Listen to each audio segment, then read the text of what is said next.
Good afternoon, guys, and welcome to the podcast. I'm really delighted about today's guest, where we're going to talk all about leadership.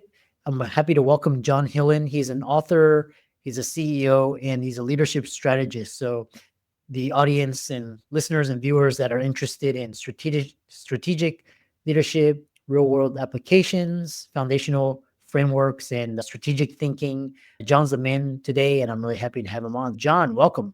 Great. Good to be with you, Chris. Yeah. And briefly introduce yourself and chronicle to what you're doing now. Sure. I'm on my fourth career as a academic right now. I teach at Duke University, and I also teach in the MBA program at George Mason University. And prior to that, I had a business career. I was the CEO of three different mid-sized technology services companies, both public and private. I did an IPO in the middle of the recession in 2009 with one of them, and that actually worked. And prior to that, I was a policy expert and a diplomat, and I started my career as a soldier. Wow. Interesting. Yeah, quite accomplished. And so you probably, based on this, you have a lot of experience. So one thing is this podcast is a business entrepreneurship podcast, and it showcases thought leaders, thinkers, showcases businesses, brands. When clients come to you, what are they coming to you to solve the problem, or what are they trying to achieve, or what are they fed up with? What is your client avatar? Yeah, it's almost always it's about trying to figure out their strategy. So I teach strategy, I teach you business strategy, I teach it in other dimensions. I'm a trained strategist. And my new book is called The Strategy Dialogues. And I try to really pull this out of the clouds and put it into people's hands, because I most often get this call in September. People say, we're going to have our annual strategy offsite. I need you to come facilitate it. And this is everything from, I just did one for the fifth biggest bank in the US, right on down through small entrepreneurial firms, even nonprofits, even government agencies that call me. And I say, why September? And they say, well, this is when we always do our strategy. I say, wow, that's amazing, because you've tamed the entire outside world and all its complexities and all its dynamics and all the changes that swirl around you, so that they all only need to be talked about for 2 days in September. That's fantastic. You like can control the weather. And they laugh and they say, okay, what's your point? I say, my point is, you're probably not really doing your strategy. You're probably just doing your annual budget drill for next year, and you're calling it your strategy. And then we start to get into an interesting conversation about what is a strategy versus what is a budget drill or some modest strategic planning that makes you 2% better than last year. And that's when we start to have a real conversation about what is the nature of strategy and how do you have one.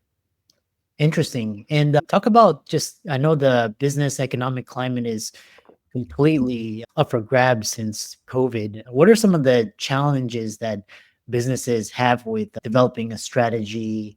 Talk about that first. Yeah, you put your finger on it, Chris. There's a lot of reasons people want to avoid having a strategy. And a strategy is a longer term game plan to move your organization from where it is now to a more advantageous position in the future. So it's not a goal, although goals are part of it. It's not a mission, although your mission definitely informs your strategy. It's a complete blueprint with a series of moves that all interconnect and contribute to each other that move the organization forward. And it usually involves every part of the organization, the people, the processes, the suppliers, the buyers, right? It all has to happen at the same time. It's pretty comprehensive, and it's oriented towards the future. And if the future is uncertain, as you just pointed out, or the future looks a little scary, or nobody can predict it, and we're always bad at predicting the future, then that may cause people to just say, you know what, this is an impossible assignment. I shouldn't even think about it because it'll change tomorrow. And it's a common resistance I get to doing strategic thinking. But what I tell those people is I say, then make the opposite case to me, which is that even if the future is highly contingent, even if it's hard to predict, even if it's changing rapidly, make the case to me that you want to ignore it and let it just happen to you like the weather. Instead of knowing, maybe if you only even know a couple of months in advance, what's happening with technology trends, what's happening with consumer behavior, what's happening with funding, sources of funding, the capital markets. And very few people can successfully make that argument. They want to ignore the future. The future is going to happen whether you want it to or not. Better that you can have an organized way to face it and frame your plan going forward into it. Interesting. A follow-up question I have for you is a lot of, for example, the previous guest was a marketer, and she was saying marketing and sales go hand in hand. Talk about strategy and execution, how those two work together. Yeah, absolutely. And I think of marketing as a kind of cousin of strategy because they both fundamentally are seeking the same thing, which is to be in a distinctive position in the market, right? No marketer wants to say, my thing is the same as everybody else's. You'll never hear them say that. They fight for differentiation. So too with strategy. Ultimately, at the end of the day, it's about giving an enterprise, a company, whatever it is, enough differentiation, distinctiveness, but that has to be at a point of competitive advantage. So, for instance, there's no use for Apple to try to seek distinctiveness for having the lowest priced phones. That would completely undermine their actual strategy, which is based on building these amazing high-end phones. So that it's not just being different for its own sake. It's being different so you can move to a point of greater advantage. And then you got to get it done. And that's the execution piece. I have a whole chapter in the book on the common foibles of execution and where if you launch a new strategy balloon, where does the air leak out? And it turns out there's been studies of hundreds of strategies that, when implemented, delivered less than they promised. And when you look at all those studies, you see very common, very predictable human reasons why a lot of strategies don't deliver their full bang for the buck. So I lay all this out in a kind of a fun, dialogue-driven way in the book, which is, what I think Patrick Lencioni blurbed it. He thought it was fun to read, not just a really practical guide to business strategy and strategic management. But putting those pieces together is sometimes difficult for people, the thinking piece and then the executing piece. Yeah. And for the audience, John's book is The Strategy Dialogues, which we'll get into more depth later in the conversation. No conversation about business or strategy is complete without talking about artificial intelligence. And you talked about long-term thinking, but artificial intelligence is changing by the day. So how should leaders be thinking about AI when they're incorporating into their strategy? Yeah, for sure. And it can change everything. What I would say, and the last company I ran was very heavily driven by artificial intelligence and building machine learning models. It was bought by Booz Allen in 2022. So a very high-end tech company. So I know a bit about this. But when you look at the overall strategic process, which involves a bunch of analysis, perhaps some data collection, although I warn people, data is known. And therefore, if you rely on basing your strategy on known data, you're chaining yourself to the past. Whereas strategy, you need to lean forward into the unknown future. There's no data about the future. It hasn't happened yet. So you got to be careful about that. But you do need to do analysis. You do need to do hard thinking. And you do need to look for patterns in your operating environment, and how they interconnect with each other. And AI can really help with that. All that crunching, all that thought processing. And I think AI is particularly good at intelligently speeding up cycles of thinking or business or processes that just require time. But half of life is analytical, and the other half is judgmental, as a mentor of mine once said. You have to be able to do the analytical to have the right to do the judgmental. And AI, I think judgmental is where humans are going to keep their edge over AI because it involves an intelligent bet about where prices are going, where consumer behavior is going, what competition might do when you actually don't know it, but you can maybe sense their options. And I think that is going to be a judgmental exercise that human beings will still be able to beat AI on. Whereas I think AI is terrifically good for a lot of the analytical work that needs to go into feeding the judgments. The other, yeah, very interesting. And it's the other thing is talking about strategy is especially with big corporations. And when you look at like major corporations, they have this template, this strategic template, and to veer off from it. But if you look at, for example, some of the most innovative companies, Facebook, Google, Apple, they've sometimes veered off of this strategic framework. And how should a company be viewing off the beaten path of strategy when implementing these principles? Yeah, I think you've got to be pretty flexible.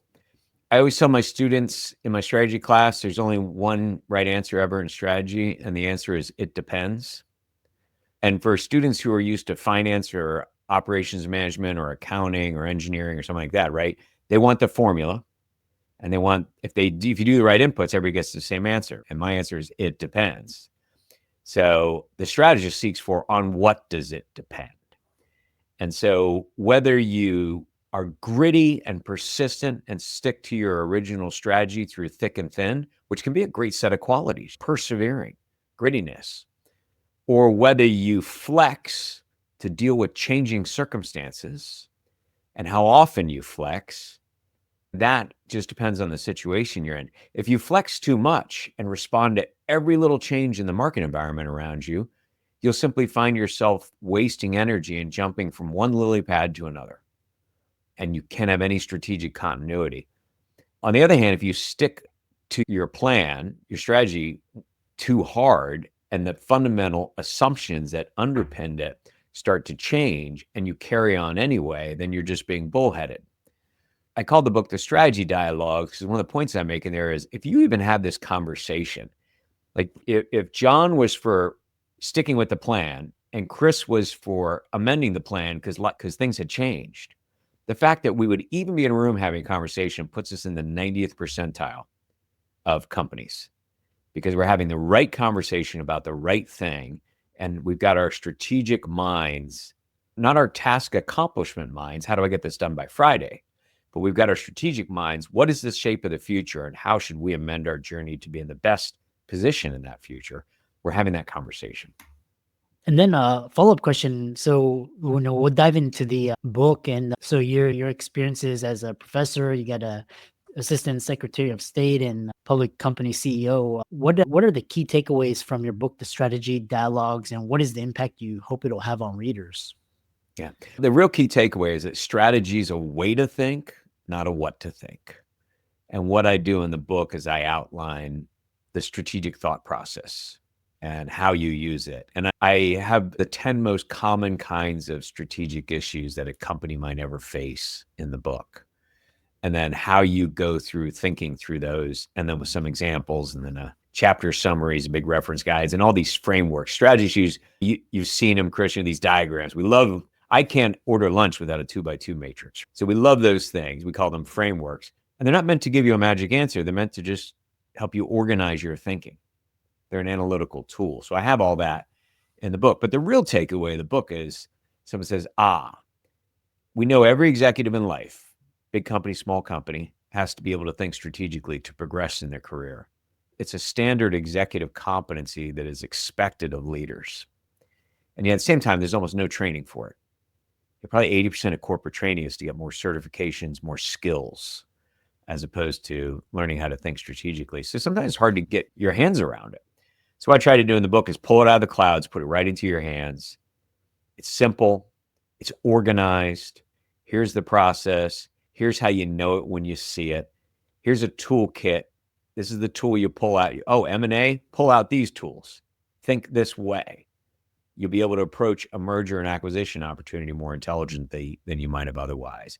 So that's the basic aim of the book. It's what the British would call a primer or a primer. It's a basic guide to strategic thinking and strategic management. Interesting. And how does the book stand out from other strategic management books? And can you share one of the most valuable strategic thinking frameworks and explain its practical application? Sure. I'm happy to say the book stands out right now because at least for the past couple of months, it's been the number one in several Amazon categories. So it's standing out that way. And as an author, I'm very pleased about this. Why does a book like this shoot up to the top of the strategy charts, the business consulting chart, and things like that? Because it was needed, because there's so much out there, big, thick books. The stuff we subject our students to, these textbooks, is really awful and they're expensive.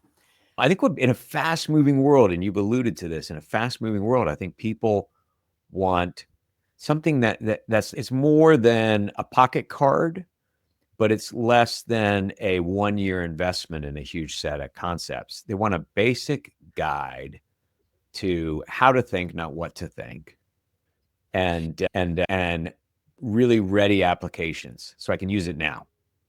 I can use it now. It can make me better at my job tomorrow. So I think the sheer practicality of it, Marshall Goldsmith said it was practical and entertaining. I think that's appealing to people, and it's because it's needed. It's needed. The world's changing so fast right now. You can't possibly keep up with everything that comes out. Yeah, every time I'm like, for example, last like 2 years ago, AI was just like just 1% of the conversation, and then last year was more like 30%, and then this year it's almost every discussion Right, involves AI, right. regardless of what industry. In your view, what separates the best strategists from the rest, and how can individuals cultivate these skills? Oh, it's the way they think. In Las Vegas, they have this expression, a tell. How can you tell when somebody's bluffing? So what's the tell for a strategic mindset? They think long term, not short term. The best strategic leaders talk you into something by showing you how it connects to other things on a future journey. They don't say, Chris, the reason we need this report at the end of the month is because it's required by our regulator. That's not the reason they give. They say, look, if you can get that done by the end of the month, Chris, then we'll have this data and we'll be able to see the end of the quarter. If we can see the end of the quarter, we can shape the year's end. If we can shape the year's end, we're going to be in a totally different place in 3 years. So that's like a strategic action logic. They're big picture, not small issues, the best strategic thinkers. And they don't break problems down like an analyst. They pull stuff back together. The best strategic minds, the best strategic leaders look at the way ecosystems connect with each other and influence things. And obviously, one other quality, the best strategic leaders are realistically optimistic. If you say, hey, boss, I've got a real problem, they say, let's reimagine your problem as a set of different possible paths to a new future. And we won't say no to something. What we'll ask is, what would have to be true for that path to happen? So you open up the aperture of your mind. You orient it towards possible futures. So it's a little bit more creative. And so those are the strategic tells of a mind of a leader who's really thinking big picture, future oriented, long term, and realistically optimistic about how do I be creative and drag people to a better future. Interesting. How can people connect with you and check out the book and learn from you and reach out to you? Yeah, so my website's johnhillen.com. I imagine you can throw that in the show notes, JOHNHILLEN. And then, of course, the book's available everywhere. The audio version is out now everywhere but Audible. They take a little longer to finalize their versions, but it's out on Spotify and Barnes & Noble, Google Play, and Apple Audio, all that stuff. And yeah, I hope you can check out the book and some of the arguments around it and some of the things on the website. Excellent. I really enjoyed this conversation. And for all the listeners and viewers, be sure to check out the books in the show notes. And thanks so much for coming on. Great. Thank you, Chris.